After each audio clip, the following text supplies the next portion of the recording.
بسم اللہ الرحمن الرحیم الحمد للہ رب العالمین والصلاة والسلام علی سیدنا و نبینا و مولانا محمد خاتم النبیین و امام المرسلین وعلی آلہ و اصحابہ اجمعین وعلی کل من تبعہم بإحسان الی یوم الدین. اما بعد، حضرات علماء کرام اور معزز حاضرین، السلام علیکم ورحمۃ اللہ تعالی وبرکاتہ. یہ میرے لیے ایک عظیم سعادت ہے کہ آج اس مبارک اجتماع میں اللہ تعالیٰ نے شرکت کی توفیق عطا فرمائی. جو حضرت مولانا سید محمد رابع حسنی ندوی رحمہ اللہ تعالی کے ذکر جمیل کے لیے منعقد ہوا ہے. حقیقت یہ ہے کہ میں اپنے آپ کو حضرت مولانا قدس اللہ تعالی سرہ کے بارے میں کچھ عرض کرنا اپنی حیثیت سے بلند تصور کرتا ہوں اور اپنے آپ کو اس کے لیے نااہل پاتا ہوں. لیکن اگرچہ مجھے حضرت مولانا قدس اللہ تعالی سرہ سے نیاز حاصل کرنے کا موقع کم ملا اور ہمارے سب کے عظیم بزرگ حضرت مولانا سید ابوالحسن علی ندوی رحمہ اللہ تعالی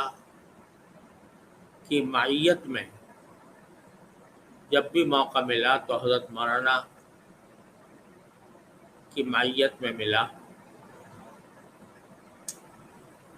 اور اس کے علاوہ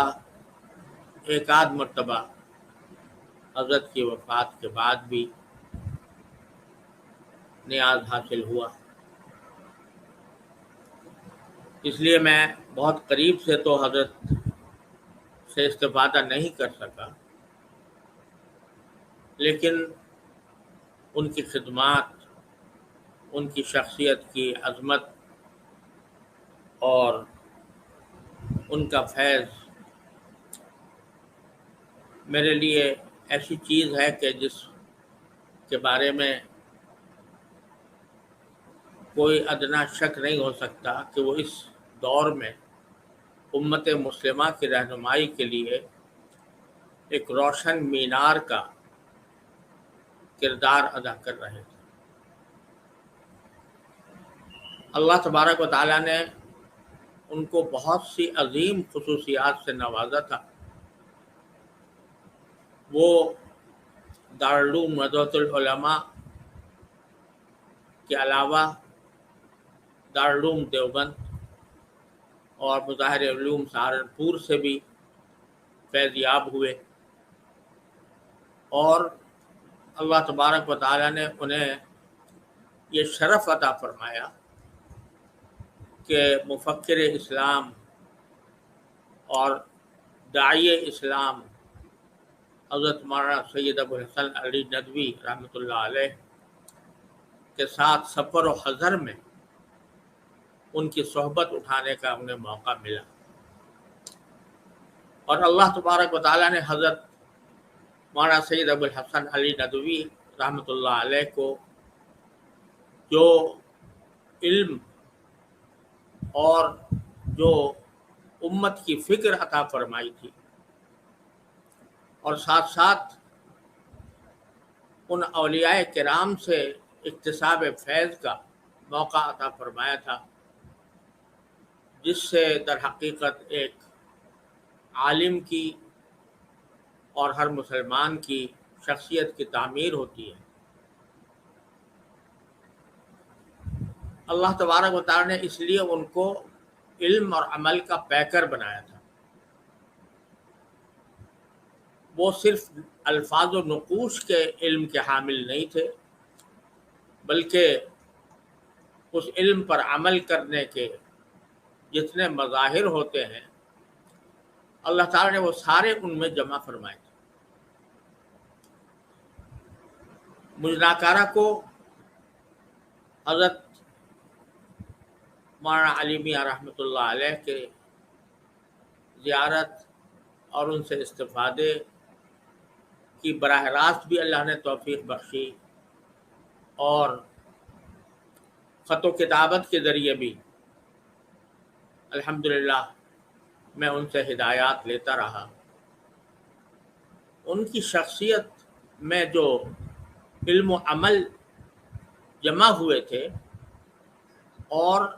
اس کے ساتھ ساتھ امت کی فکر اور اس کے لیے سوز دروں جو اللہ تبارک و تعالیٰ نے ان کو عطا فرمایا تھا، وہ اس دور میں خال خال ہی لوگوں کو نصیب ہوتا ہے. اور اس سوز اور اس امت کی فکر کی بنا پر حضرت نے جو خدمات انجام دی، صرف پاکستان ہندوستان میں نہیں بلکہ پورے عالم اسلام میں. عرب دنیا کے اندر جو فتنے اٹھ رہے تھے، ان فتنوں کے مقابلے کے لیے انتہائی درد مندی کے ساتھ، انتہائی دل سوزی اور اخلاص کے ساتھ انہوں نے جو پیغامات دیے، انہوں نے بہت سی زندگیوں کو بدلا. اور ان کی شخصیت کو اگر ایک لفظ میں یہ کہا جائے کہ ایک ایسے عالم جو سوز مجسم تھے، تو اس میں مبالغہ نہیں ہوگا. حضرت مولانا سید محمد رابع حسنی قدس اللہ تعالی سرہ، ان کو اپنے ان استاد سے جو تعلق قائم ہوا اور جس طرح انہوں نے ان کی صحبت اٹھائی، سفر و حضر میں ان کی رفاقت کی سعادت ان کو نصیب ہوئی،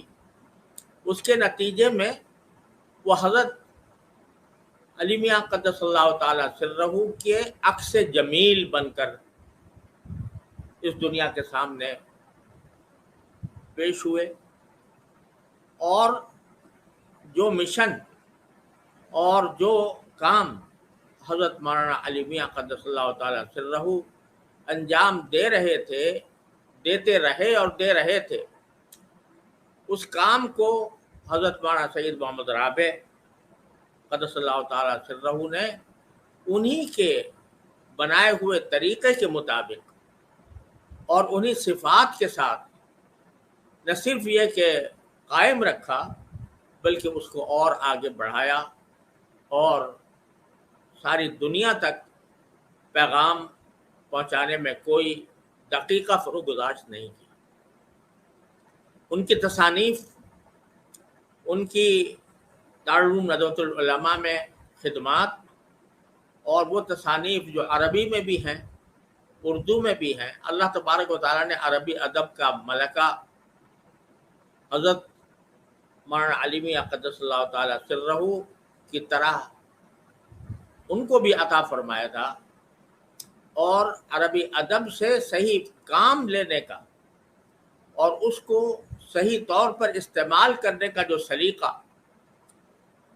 حضرت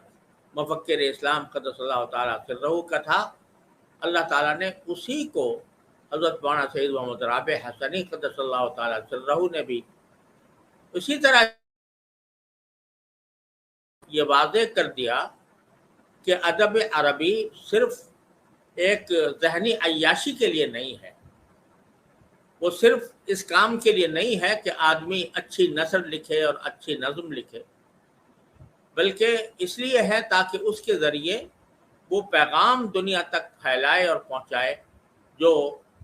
اللہ تعالیٰ نے قرآن کریم اور نبی کریم سرور دو عالم صلی اللہ علیہ وسلم کے ذریعے دنیا کو بھیجا اور اس کے عملی تصویر بن کر دکھائے. میں یہ سمجھتا ہوں جتنی مرتبہ بھی حضرت مولانا سید محمد رابع حسنی قدس اللہ تعالی سرہ کی زیارت نصیب ہوئی، تو ایسا لگا جیسے انسانی روپ میں ایک فرشتہ ہمارے سامنے، اور اللہ تبارک و تعالیٰ نے ان کو ان اخلاق فاضلہ اور ان صفات عالیہ کا ایک اہم پیکر بنایا تھا جو ایک اچھے مسلمان کے لیے، اچھے عالم کے لیے، اچھے داعی کے لیے ضروری ہوتی ہے۔ خود مجھے بھی حضرت مولانا سے، خاص طور پر حضرت مولانا علی میاں رحمۃ اللہ علیہ کی وفات کے بعد الحمدللہ ٹیلی فون کے ذریعے اور خطوط کے ذریعے مجھے ان سے استفادے کا شرف حاصل ہوا، اگرچہ کم ہوا، لیکن میں ان کو اپنا بڑا، اپنا بزرگ، اپنا مقتدی سمجھتا ہوں، اور الحمدللہ میں نے اپنے اہم معاملات میں ان سے مشورے بھی لیے، اور حضرت نے خود یہ کرم فرمایا کہ مختلف مواقع پر رابطہ قائم فرما کر اپنے ہدایات اور ارشادات سے مجھے نوازا۔ تو حقیقت یہ ہے کہ ان کی وفات وہ کسی ایک فرد کا یا کسی ایک خاندان کا صدمہ نہیں ہے، یہ پورے عالم اسلام کا ایک بہت بڑا نقصان ہے۔ اور ما کان قیس خلقہ خلق واحد ولکنہ بنیان قوم تہدم، اس کا مصداق ہے۔ اس زمانے میں جبکہ بڑے بڑے اہل علم و فضل اور اہل تقوی دنیا سے رخصت ہو رہے ہیں، تو ڈر لگتا ہے کہ جیسا حدیث میں فرمایا گیا، ان اللہ لا ينتزع العلم انتزاعا وانما يقبضه بقبض العلماء۔ تو ان حضرات کا دنیا سے جانا یہ ہمارے لیے ایک بہت بڑا صدمہ بھی ہے، اور ساتھ ساتھ ایک بہت بڑے خطرے کی نشاندہی بھی ہے کہ کہیں ایسا نہ ہو کہ ہم ان کی روایات کو، ان کے طریقوں کو ہم بھلا کر محض الفاظ و نقوش کے علم کی حد تک محدود رہ جائیں اور اپنی زندگیوں کو اس علم کے مطابق نہ ڈھالیں۔ مجھے